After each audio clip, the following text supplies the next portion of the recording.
We all like to indulge in a horror experience from time to time, either with friends or by yourself.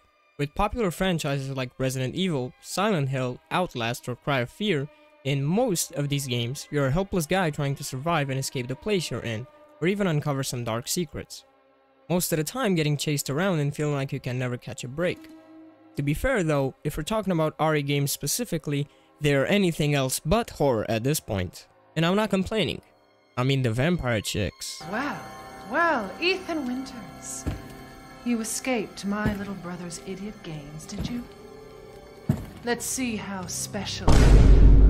Rockstar demonstrated their ability at creating good and thrilling horror experiences with Manhunt 1 and 2, but we're not going to talk about them in this video. Today we're taking a look at the creepy but beautiful world of GTA Myths and Legends. So, grab a snack, take a seat, and enjoy the video. Grand Theft Auto isn't the first thing that would pop up in your mind when you think of horror scenarios, spooky myths and legends, or even creepypastas. But ever since the franchise entered the 3D universe with GTA 3, we've seen the development of such things with each new entry. Gamers sharing their spooky encounters with supposed ghosts, creatures, and even aliens. Exploring the maps to discover things that are out of the ordinary, and together trying to figure out the stories behind them. For the most part, the days of myth hunting in the earlier GTAs that featured a crisp 144p resolution, writing in Notepad, and the unregistered Hypercam 2 watermark are sadly over. And even in the latest game, GTA 5, being over 10 years old at this point, the attempts of solving the infamous Mount Chiliad mystery have been sadly in vain. Before talking about their influence in the games themselves and the community, let's quickly go over the most important myths. And let's start where it all began in 2001. Liberty City itself is a dark and eerie place, not just because of the way it looks, but think of all the terrible inhabitants and the things they've caused over the years. From the usual gang war happening on every corner of the map, to more prominent figures like Marty Chunks and his dog food factory that contains, human remains, Donald Love, who orchestrated the destruction of an entire neighborhood, Tony Cipriani himself, who among other things, is the one who did the job, Claude isn't a saint himself, and other mysterious people we don't know much about, like Darkle. Once part of the story, this particular removed character is the true origin of Grand Theft Auto Myths and Legends, with most of his missions never finished and one of them becoming El Burro's Ice Cream You Scream, as well as supposedly replacing the rampages with him giving the tasks of taking X amount of pedestrians in Y amount of time. And I say pedestrians because similar to the previous games, ordinary people were the target of these minigames, not gang members like in the upcoming titles. I'm not talking about any fan theories here, so his other unfinished missions are pretty irrelevant. But it's safe to say that Rockstar might have thought that even for a game as brutal as GTA 3, Darkle was a bit too much, so they got rid of him. All that remains of him, besides a model hidden in the game's files and being listed in the game's credits, are the tramps that can be found in the tunnel behind 8Ball's place, believed to be members of Darkle's gang. A Liberty Tree news article talks about how they come together to wreak havoc in the city. But then again, who isn't? It's Liberty City.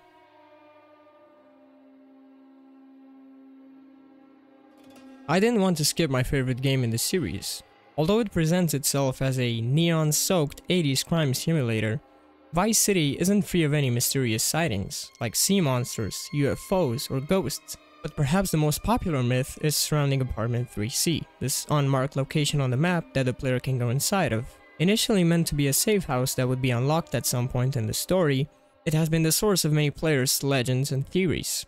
In reality though, it's meant to be a replica of the apartment Tony Montana goes to for the drug deal in Scarface.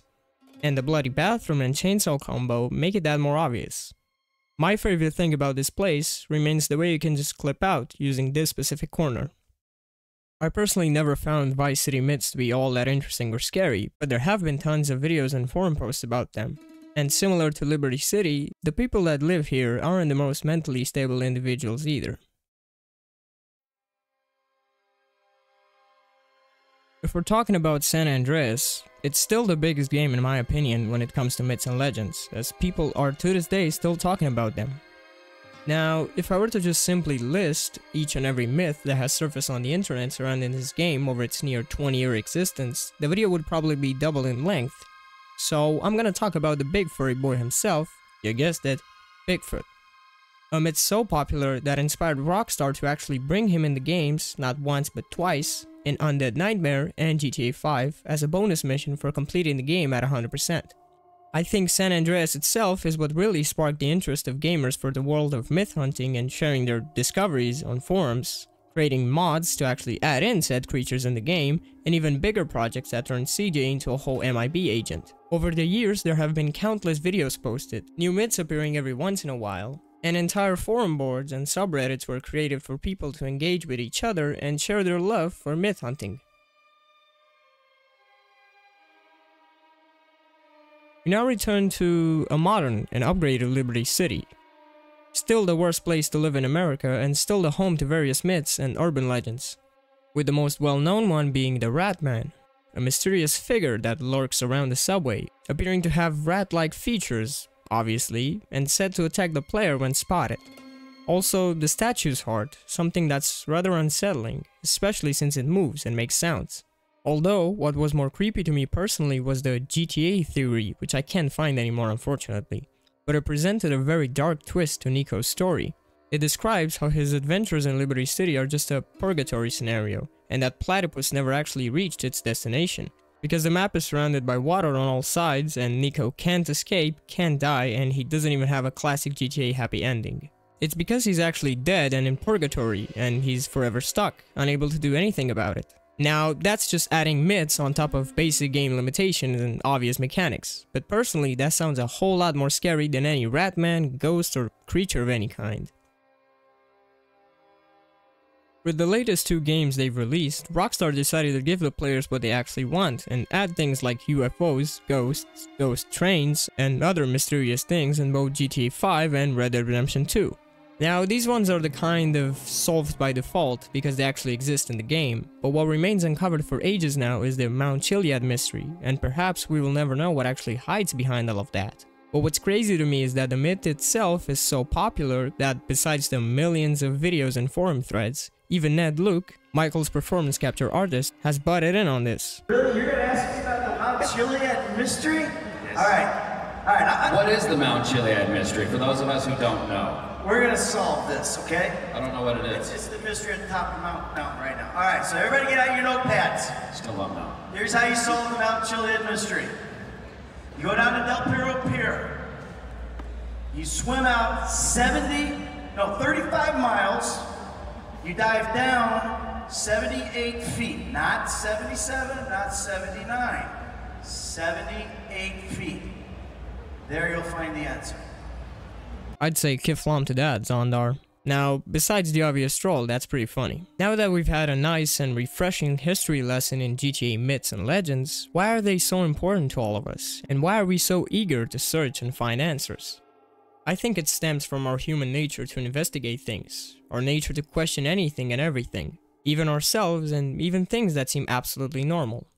Some people find comfort in believing such things even in real life, because that's less scary than the alternative, which is the unknown. And the stories we create surrounding these creatures, events, and locations are what make them less frightening. That's why every time a new post surfaces Reddit about a seemingly normal thing in someone's garden, people think they finally found proof of an extraterrestrial being, when in reality it's just a weird looking mushroom. And why would the GTA games be any different? It's a simulated world, sure, but it's crafted in such a way that the player never knows why certain things in the open world are the way they are, and it's meant for them to fill in the gap however they want to. I have no doubt both the community and Rockstar are gonna keep this trend alive going into GTA 6. What will come of it is for now only a mystery. Get it? But seriously, beyond the insane details, story, and freedom to explore, I want to see what the developers will want to add in to keep the myth hunting community on their toes, and what those members of the community will continue to unravel. With the massive amount of hype surrounding this game, and with the community that will probably be 10 times bigger than GTA 5 ever had, I expect even more myth hunters, and even more videos of people discovering the secrets Vice City holds. For now, I'll actually put my money on a secret society run by alligators that control Vice City, but we'll have to see. As always, I had a lot of fun making this video and getting all the required footage. I really hope you enjoyed it. So, if you liked what you saw, please leave a like, share, comment down below what you thought of the video, and consider subscribing if you want to see more. Thank you so much for watching.